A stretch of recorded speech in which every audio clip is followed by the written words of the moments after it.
He was just a janitor, a quiet single dad who mopped floors and took out the trash. Nobody asked about his past, until the day a cocky intern slammed a line of broken code on his cart and sneered, "Fix this if you're so smart." What happened next made the CEO run down 5 floors just to shake his hand. Before we dive in, drop a comment with where you're watching from, and don't forget to hit subscribe for more videos like this. Let's begin. The mop water sloshed against the rim of the bucket as Caleb Maddox pushed his cart past the shimmering glass walls of Zenith Software's headquarters. It was nearly 6 a.m., and the city hadn't even blinked awake, but he had already cleared out the third-floor bathrooms, emptied 20 bins, and scrubbed 2 coffee spills from the marble stairwell. He didn't mind the silence. He preferred it. In a crisp gray uniform with a stitched badge reading "Facilities, Caleb," he looked like just another forgotten piece of the corporate machine. But inside that calm, sun-wrinkled face was a mind most of them couldn't even imagine. Caleb had once been a combat systems engineer with the Army Cyber Command. But war took more than blood. It took pieces of your soul, and when his wife died in childbirth, he turned in his clearance, turned away from that life, and walked into anonymity with nothing but his newborn daughter. Now he scrubbed floors, because she needed stability. But even a ghost can be seen when the spotlight lands in the wrong place. It started in the hallway outside the engineering division. Caleb was cleaning the windows when he heard yelling. "Are you kidding me, Austin?" someone barked. "You pushed untested code live." "It's not untested," the young man's voice snapped back, indignant and defensive. "The loop was clean. I double-checked it." "No, you didn't," an older engineer said with an exhausted sigh. "It's creating an infinite recursive loop and crashing the test environment." "You're exaggerating," Austin scoffed, then turned and pointed at Caleb with a sneer. "Hey, janitor, think you can do better? Why don't you fix it if you're so smart?" The entire hallway went silent. Caleb didn't even stop wiping the window. He just replied calmly, "If your recursive function doesn't exit cleanly, your stack will overflow. You didn't define a base condition." Austin blinked. "What? You didn't give the function a way out. It's like a tunnel with no end. That's why your memory keeps getting eaten." A few engineers chuckled awkwardly. Some raised eyebrows. "Go ahead," Austin said mockingly, holding out his laptop. "Fix it then. You've got a mop and a bucket, but let's see your code." Caleb stared at the screen. Just once. His fingers hovered above the keyboard. Then, click by click like water dripping steadily, he rewrote 5 lines. Reorganized 2 functions. Commented a handler. The debugger turned green. Compiled successfully. Caleb handed it back without a word. Nobody moved. Austin stared at the screen like it had betrayed him. That fixed it," one of the senior developers muttered. "Who the hell is this guy?" someone else whispered. But Caleb didn't stick around to bask in the shock. He picked up his bucket, tipped it gently so it didn't spill, and walked away. That should have been the end of it. Just another odd office story. But the footage reached the CEO's inbox within an hour, and Danielle Graves, founder of Zenith, former DARPA analyst, and queen of Silicon Row, froze when she saw his name on the security footage. Because that name wasn't new to her. It belonged to a man she thought had vanished after the war. Danielle Graves didn't walk. She moved like a storm in heels. Power practically radiated off her as she descended the sleek steel staircase from the executive level to the engineering floor. Her assistants struggled to keep up, clutching tablets and stammering questions she ignored entirely. She didn't need an appointment. She owned the building. People stepped aside. Conversations hushed. The employees at Zenith Software had never seen her come down to this level, not without a camera crew or a crisis. Today, she came without either. Just one name on her mind: Caleb Maddox. 10 years ago, that name had flashed across a war zone satellite link as part of an emergency transmission. She had been a defense strategist then, overseeing classified data recovery operations in Kandahar.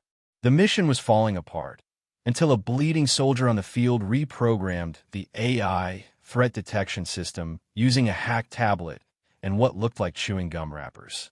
They saved the base. They saved lives. His name had been buried in paperwork, quietly removed from media reports. But she remembered, and now that name had shown up again on a janitor's badge. Her eyes scanned the engineering floor. Tension crackled. Caleb was on the far end, checking supplies in a utility closet, completely unaware the most powerful woman in the company was walking straight toward him. "Mr. Maddox," she said. He turned. His expression didn't change. No shock, no fear, just calm recognition. "Ma'am, do you know who I am?" Caleb nodded.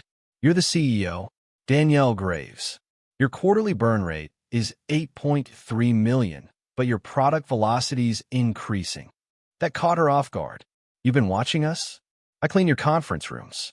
I read your whiteboards." Silence fell around them. A few engineers leaned in closer. One whispered, "Is he being promoted or fired?"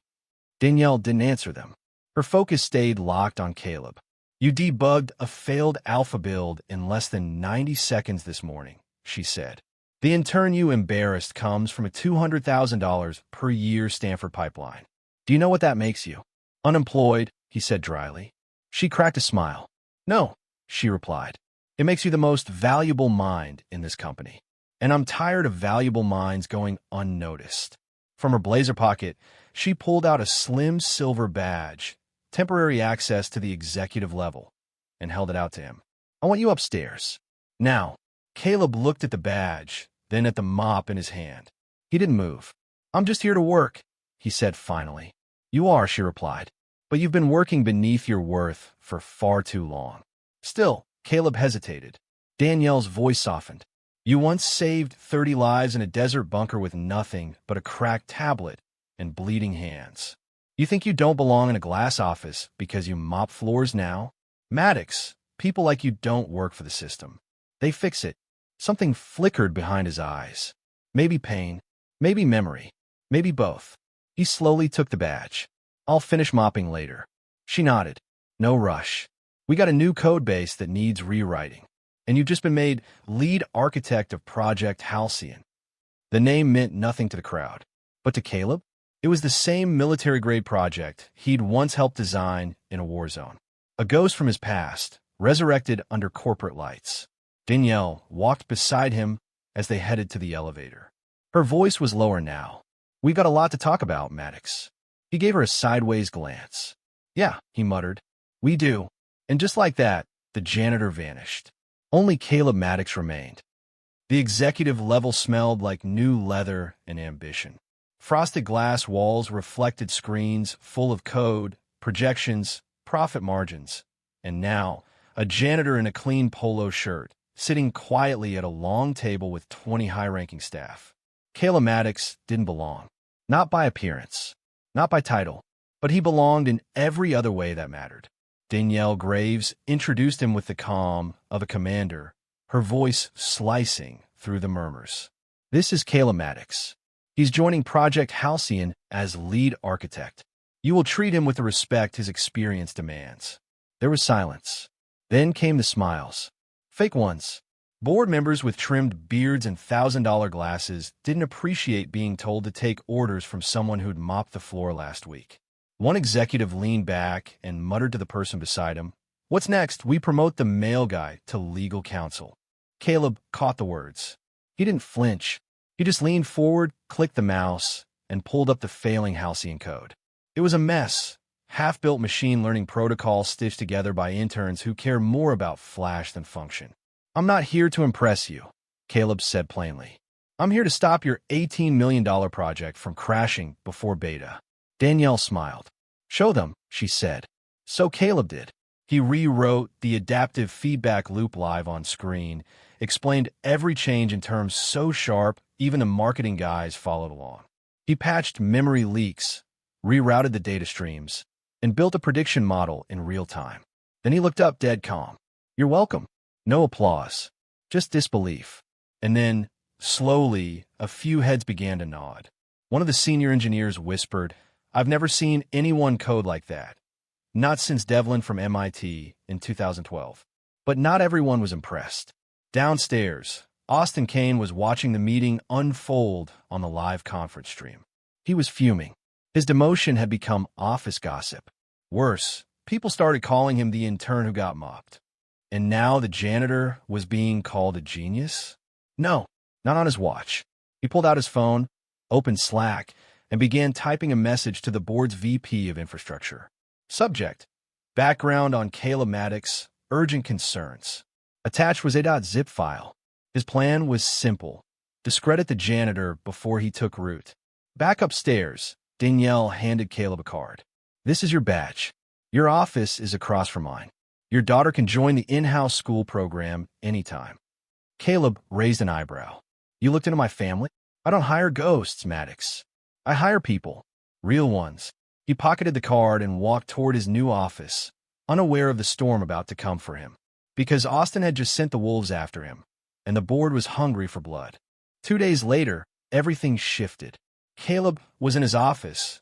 Yes, his office, writing a new neural architecture model when the HR director stepped in without knocking.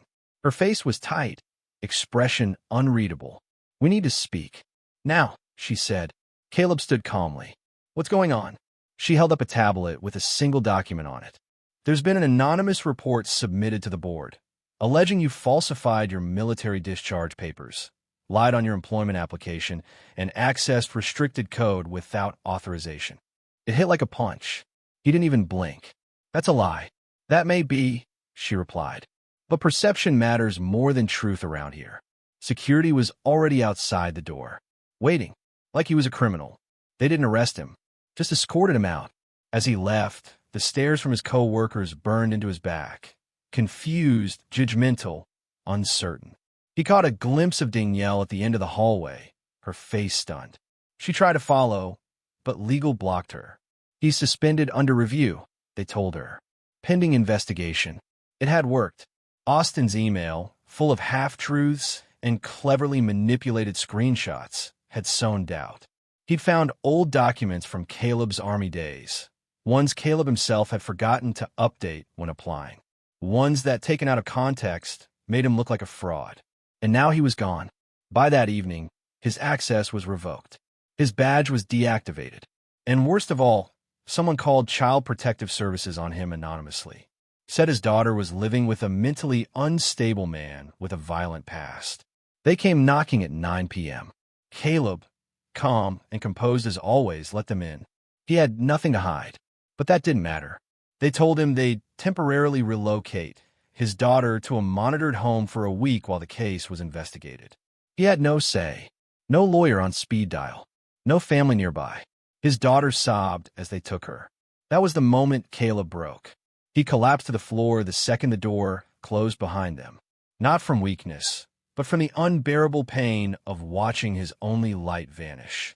He sat in that silence until morning, staring at the floor, fists clenched, but he didn't stay broken. Because that morning, Danielle showed up at his door with a folder and rage in her eyes. You need to come with me, she said. They sat in a small conference room inside her private estate, far from the board, the press, the chaos. She slid the folder toward him. I had a private investigator vet the entire report. Not only is it fake, but the IP that sent the email traces back to Austin Kane's home router. Caleb's jaw tensed. He tried to destroy my life. Danielle nodded, and he succeeded, but not for long. She reached into her purse and pulled out a flash drive. This holds the unedited security footage of the incident that got you flagged. It shows you logging into systems you had explicit access to and proving code integrity in front of witnesses. And it also has audio of Austin coaching another intern to lie under oath. Why tell me all this? She leaned forward, her voice trembling now, not from fear, but fury. Because I made the mistake of trusting the board instead of my gut, and it nearly cost you everything. I won't let that happen again. Then she stood. And because tomorrow, we burn their lies to the ground. Caleb stared at her. There was a flicker in his eyes again, but this time it wasn't defeat. It was something else. Fire. The next morning, the Zenith Software building was anything but normal. Security stood taller. Executives looked nervous. Rumors swirled like wildfire. Something big was coming. And they were right. Because at exactly 9 a.m., Danielle Graves walked into the boardroom with Caleb Maddox at her side. No mop, no uniform, just a dark blue suit, calm eyes, and a silent fury that radiated off him like heat from steel. The entire board was present. CFO, CTO, VP of Legal, HR Director, and seated awkwardly at the corner, Austin Kane, pale, sweating. The chairman stood. Danielle, what is the meaning of? She cut him off with a single flash drive tossed onto the polished table. It clinked as it landed. Play that, she said. No one moved. I said play it. An assistant plugged it into the projector. And what followed was 23 minutes of silent devastation. It started with the uncut footage from the morning Caleb had debugged the code. Audio confirmed that the system was open access during a test window. Caleb's credentials showed clear permission levels. His corrections? Logged and verified. Then came a second clip. Austin whispering to another intern in the cafeteria. If we can just get him suspended, I'll get my position back. Just say he accessed it without clearance. They won't question you. The intern nodded, nervously. Then a third clip. Austin, at home, editing a document in Notepad++, replacing lines of Caleb's military service record to make it appear falsified. The screen recording caught it all. The IP address matched his router. When it ended, the room was dead silent. Danielle spoke first. This company was nearly ripped apart from the inside by a coward who couldn't handle someone else's brilliance. Her eyes didn't leave the chairman. And you believed him. The CFO cleared his throat. We acted on the information we had. No, Caleb interrupted for the first time. You acted on bias. You saw a janitor and assumed the worst. You saw someone without a degree from Stanford and figured he couldn't possibly be better than the kids you hired. He turned to Austin. You tried to bury me. You dragged my daughter into it. You called CPS and told them I was dangerous. Austin stood suddenly. You can't prove that. Danielle slammed down another paper. Here's the call record. We traced it. You used a spoofed number, but the triangulated signal came from your condo. You're done, Austin. 2 security guards entered. Austin's cocky swagger cracked like thin ice. This isn't over. I'll sue. You'll be lucky if you're not indicted, Danielle snapped. For fraud, defamation, and filing a false report involving a minor. As he was escorted out, Caleb remained standing. He didn't smile. He didn't smirk. He just turned to the board. You wanted proof of my intelligence. There it is. But you never asked about my pain, or what I sacrificed to keep moving forward. So let me tell you something now. His voice hardened. I'm not the janitor you tried to erase. I'm the man who saved your company, saved lives in a war zone, and raised a daughter alone with nothing but grit. And if that doesn't qualify me to lead innovation here, then you don't deserve this company. He turned to leave, but Danielle stopped him. Wait. She pulled out a new folder. I fired 3 executives this morning, she said, including the CTO who sat silent when you were ambushed. She looked him in the eye. I want you to replace him. The room gasped. Permanent CTO, full autonomy, stock options, build the team you want. Caleb froze, not because of the offer, but because the door behind him suddenly opened, and a tiny voice cried out, Daddy! His daughter ran into the room, flinging herself into his arms. A caseworker smiled softly at the door. She's home. The charges were cleared. Sorry it ever got this far. Caleb knelt, hugging her tight. The room faded. When he stood, eyes damp, he faced Danielle again. I accept, he said simply. The boardroom erupted in hushed murmurs. Danielle extended her hand. This time, he shook it not as a guest, but as a leader. 1 month later, Zenith Software launched Project Houseian. It was leaner, smarter, more secure, built by a team of misfits, ex-mechanics, former veterans, even a barista from the lobby who had an eye for back-end logic. Caleb didn't hire people by resume. He hired them by heart, and that changed everything. He reinstated janitor benefits, built an in-house scholarship fund, and personally mentored employees overlooked by traditional hiring funnels. As for Austin, he disappeared, fired, discredited, forgotten. Caleb didn't mention him again. He had bigger things to do, like walking his daughter into the in-house school, waving at Danielle across the hall, and heading into a lab full of whiteboards and blueprints. His nameplate outside his office read, Caleb Maddox, CTO, invent, empower. Remember where you started. And he always did.